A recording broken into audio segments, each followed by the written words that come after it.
dia tak tahu. Ni aku bagi hadiah dia pun gantung dalam rumah dia. Ni sangka baik kita lah.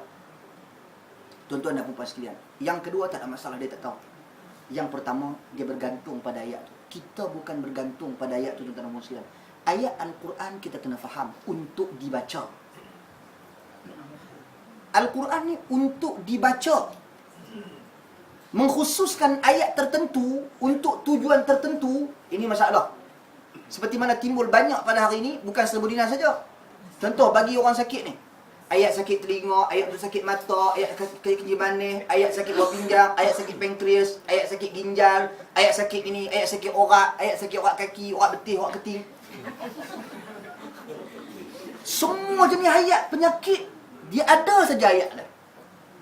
Orang pun telefon ustaz, nak baca ayat mana ni saya sakit perut. Sakit perut belah mana? Kanan ke kiri? Ayat leleh. Tuan-tuan dan puan sekalian. Ayat Al-Quran ni, Al-Quran Allah Subhanahu wa taala turunkan sebagai satu syifa. Syifa pengubat. Dan juga rahmat. Maka bacalah mana-mana ayat dalam Al-Quran, kemudian berdoalah dengan ayat tersebut. Ya Allah Tuhanku, aku dah baca ni, habis dah ayat Al-Quran banyak ni, moga-moga dengan amalan soleh aku tadi, sembuhkanlah aku. Dan pada masa yang sama, kita tak nafikan ada ayat-ayat yang Nabi SAW ajar. Ayatul Kursi contohnya. Kemudian surah Al-Fatihah contohnya. Yang ayat-ayat yang Nabi ajak kita ayat ni baca dia untuk ni, okey, peramailah. Masalahnya seolah kita jadikan satu Al-Quran tu untuk tujuan perubatan saja. Tuan-tuan dan puan sekalian, ini satu kesilapan. Bahkan kalau kita tengok ayat wa man yattaqillaha yaj'alhu makhraja, ayat tu maksud dia apa? Sesiapa yang bertakwa kepada Allah, Allah akan berikan jalan keluar bagi segala permasalahan yang dia hadapi, dan dia akan diberi rezeki tanpa dia sangka-sangka. Bukan siapa yang gantung ayat ni dia akan kaya. Bukan gantung ayat ni, dia sebut siapa yang bertakwa kepada Allah. Jadi kalau dia gantung ayat tu, dia tu penyamun, penyangak, gantung pi lah 10 pun. Buat rumah guna pelekat dinding ni, wa man yattaqillaha yaj'al makhraja, semua satu rumah pun hang tetap tak dapat rahmat daripada Allah Subhanahu wa taala. Sebab kebergatan bukan bergantung pada ayat tersebut. Kebergatan bergantung kepada orang yang bertakwa kepada Allah. Allah akan berikan jalan penyelesaian bagi setiap masalah yang dihadapi. Takwa kepada Allah Subhanahu wa taala. Jadi ini kita kena faham tuan-tuan dan puan sekalian. Itu satu. Dan yang terakhir, kalau kita tengok masyarakat kita, orang kita biasa ni, Al-Quran ni orang kita pantang tinggal buka kan. Tutup. Apa tinggal buka Quran tak baik? Dia pergi gantung ayat Quran. Tutup. Kata tak ayat Quran tak. Selamat. Dah saja dah. Saya nak abang kata contoh. Walaupun di sana ada keluasan, sebagian ahli ilmu kata bergantung-gantung, tapi sebaik-baiknya tuan-tuan dan puan sekalian, ayat Quran kita elakkan daripada gantung. Sebab ia bukan untuk digantung, ia untuk dibaca. Mungkin ada orang kata tujuan kita nak memperingati, nak ingat kata pentingnya ayat Quran. Kalau nak ingat, cara dia mudah. Tulis surah Al-Ikhlas, surah An-Nas, surah Al-Falaq. Kena baca surah Al-Ikhlas. Tak payahlah tempek qul huwallahu ahad, Allahus samad, lam yalid. Kita bukan tunggu baca situ. Kau tiap-tiap pagi kita betul kita baca situ. Kita tak baca. Jadi kalau tujuan untuk memperingati, contoh, bacalah Al-Quran. Itu baru ingat. Sebelum masuk dia, bacalah doa. Bukan gantung doa. Sebab doa tu kita kena hafal. Dia jadi bahan bacaan kita. Jadi itu alasan bagi orang yang mengatakan bahawasanya tujuan kita gantung, tujuan kita tempek ataupun tampal untuk mengajak dan mendidik. Untuk peringkat awal, seminggu dua, sebulan dua, tak apa. Tapi mau kalau 80 tahun tu bukan cerita dia tu. Jadi tuan-tuan dan puan sekalian, itu sekadar pandangan Allah Taala. Dalam kehidupan ni, kita selalu melebihi yang lain daripada Allah dan Rasul. Ada macam mana kehidupan kita? Melebihkan tu, puan maksudkan yang mana? Melebihkan Masuk dan solat, kita tengok TV lagi, kita tak solat. Okay. Tuan-tuan dan puan sekalian, Maksud melebihi Allah dan Rasul ni ada pelbagai maksud. Melebihi Allah dan Rasul ada pelbagai maksud. Ada sampai kepada dia jadi kufur, ada sampai kepada dia jadi syirik, ada sampai dia jadi fasik, yakni pelaku dosa-dosa besar, dan ada juga sampai dia jadi pelaku dosa-dosa kecil. Jadi banyak maksud melebihi Allah Subhanahu Wa Taala dan Rasul, dan ada juga yang melakukan perbuatan-perbuatan yang bid'ah.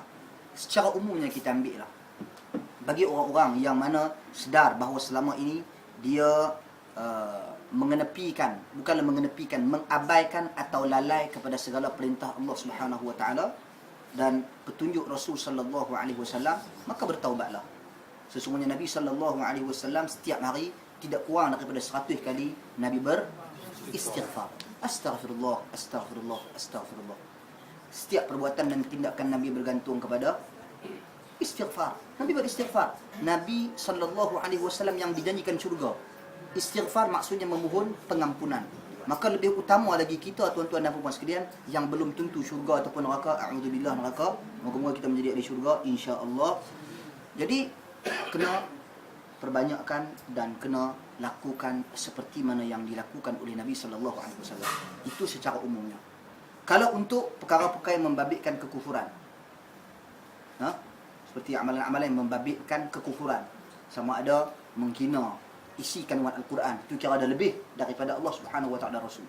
Seperti mana menghina hukum-hukum Allah dan ayat-ayat Allah Subhanahu Wa Taala, itu kira termasuk telah mendahului Allah dan Rasul sallallahu alaihi wasallam. Maka orang yang seperti ini, sekiranya dia melakukan perbuatan-perbuatan seperti itu, sekiranya dia jahil, tak tahu dulu, cepat-cepatlah bertaubat. Sekiranya dia tahu saja dia buat, sebenarnya dia telah kufur, dia kena bersyahadah semula, tuan-tuan dan puan sekalian. Dia kena bertaubat dengan taubatun nasuh, taubat tidak mengulangi semula perbuatan tersebut. Bagi orang-orang yang mana dia ni mensyirikkan Allah Subhanahu Wa Taala, juga kategori mendahului segala perintah Allah dan Rasul. Yakni letak tokong, letak manusia lebih tinggi daripada Allah dan Rasul. Letak dunia lebih tinggi daripada Allah dan Rasul. Ini semua di antara ciri-ciri syirik. Dia cinta dunia lebih daripada cinta Allah dan Rasul. Dia mendahului dunia lebih daripada dahului Allah dan Rasul. Sebab tu Nabi SAW, Allah dah sebut di dalam Al-Quran, innama ya'idukum syaitan, sesungguhnya setan ni di antara kerja dia, dia menakut-nakutkan manusia dengan al-faqr, kefakiran. Dia takutkan manusia dengan miskin. Dia takutkan manusia dengan kekurangan duit. Ish, kalau kekurangan duit macam mana? Ish. Tak ada, habis. Tak ada. Setan menakut-nakutkan manusia. Tu rugi perniagaan. Bila nak bayar zakat pun kata, ish, kalau aku bayar ni, ish, kalau aku bayar kali ni, ish, kalau aku sedekah ni, tak ada duit kalau aku ni. Dia jadi sampai dalam amal kebaikan dia tu pun dia nak takut nak buat, disebabkan takut kemiskinan, takut kefakiran. Ini kerja setan. Jadi sikap seperti ini sebenarnya telah mendahului Allah dan Rasul sallallahu alaihi wasallam. Yang ini membelakangkan Allah dan Rasul. Lagi, itu dalam perkara ni. Kemudian dalam perkara-perkara yang menyebabkan kefasikan, itu syirik. Perkara yang menyebabkan kefasikan, dosa-dosa besar yang dilakukan harian. Seperti orang yang meninggalkan salat, tuan-tuan dan puan sekalian. Seperti orang yang mana apabila azan dilaungkan, dia mendengar laungan azan, tuan-tuan dan puan sekalian, tetapi dia tidak menyahut laungan azan. Yang dia tak pergi salat. Dia tak bersolat, dia meninggalkan salat secara sengaja. Dan dia tidak ada sensitiviti tentang agama dia. Dia meninggalkan petunjuk Nabi sallallahu alaihi wasallam dalam kehidupan seharian dia. Dia minum arak, dia main judi dan sebagainya. Tuan-tuan, saya baru ni sembang minggu lepas, sembang dengan seorang sahabat. Dia cerita kisah main judi ni. Dia cerita kisah judi ni, dia kata judi ni judi bola, dia kata, judi bola. Dahsyat tak dahsyat judi bola ni? Ada orang, dia kata, sampai pergi tutup lampu di stadium Wembley ni. Tengah-tengah main tu pasal depa bid. Kalau padam lampu tu, kalau lampu stadium Wembley terpadam, aku bayar hang berapa juta. Kalau tak padam, aku bayar hang berapa juta. Hantar orang pergi tutup tengah-tengah orang main bola tu, pergi tutup lampu. Jadi kira nak cerita judi punya pasal lah. Itu judi peringkat-peringkat dunia, world classnya. Ni hak judi tu kampung kita ni orang Melayu. Yang masuk pakai helmet kedai tu kebanyakannya Melayu. Tu. Cover. Ini judi. Jadi ini semua perbuatan-perbuatan dan dosa-dosa besar. Sangat-sangat besar tuan dan puan sekalian. Dan saya katakan tadi seperti mana tadi, bertaubat dengan taubatun nasuh, taubat nasuha. Seperti mana kisah orang yang telah membunuh 100 orang. Akhirnya dia melakukan amalan ahli syurga. Dia ada kehendak, baru datang kehendak nak bertaubat. Dia nak taubat, ya Allah aku nak taubat, aku nak tinggal semua ni, tapi tak tahu cara. Dia dalam perjalanan nak mencari tempat, nak mencari orang yang boleh mendidik dia agar dia menjadi orang yang bertakwa dekat dengan Allah Subhanahu Wa Taala, tapi dia mati on the way dalam perjalanan. Sehingga akan turun 2 malaikat. Satu malaikat syurga, satu malaikat neraka. Merebut. Sehingga kan Allah Subhanahu Wa Taala turun perintah ukur. Jelas, nyata, jarak dia dengan tempat taubat dia lebih dekat. Jadi sebab tu kita jangan mudah judge orang. Tengok dia minum arak, tengok tu neraka. Tak ada lagu tu. Tapi kita boleh berkata, perbuatan minum arak adalah perbuatan ahli neraka. Perbuatan berzina adalah perbuatan ahli neraka. Perbuatan main judi adalah perbuatan ahli neraka. Perbuatan membunuh orang adalah perbuatan ahli neraka. Tapi dia minum arak, dia masuk neraka? Jangan. Ingatlah hadis Nabi SAW. Kisah bila Nabi SAW sebut dalam hadis, orang yang beramal dengan amalan ahli syurga, sehingga dia dengan syurga tu jarak ada sehasta saja lagi. Tapi datang ketentuan Allah Subhanahu Wa Taala, dia beramal dengan amalan ahli neraka, dia masuk neraka. Jangan semua jangan belagak. Jangan kita pakai lebar, pakai dekat main mengaji ni. Aku boleh syurga. Tak mestinya. Sebab tu kita kena banyak berdoa. Kena berdoa, ya muqallibal qulub, wahai yang bolak-balikkan hati, tetapkan hati kami. Begitu juga kata Nabi SAW dengan orang-orang yang mana mereka ini beramal dengan amalan ahli neraka, sehingga kan mereka dengan neraka tu sejengkal saja lagi, sehasta saja lagi. Datang ketentuan Allah Subhanahu Wa Taala, dia beramal dengan amalan ahli syurga, dia masuk syurga. Jadi jangan kita kecewa.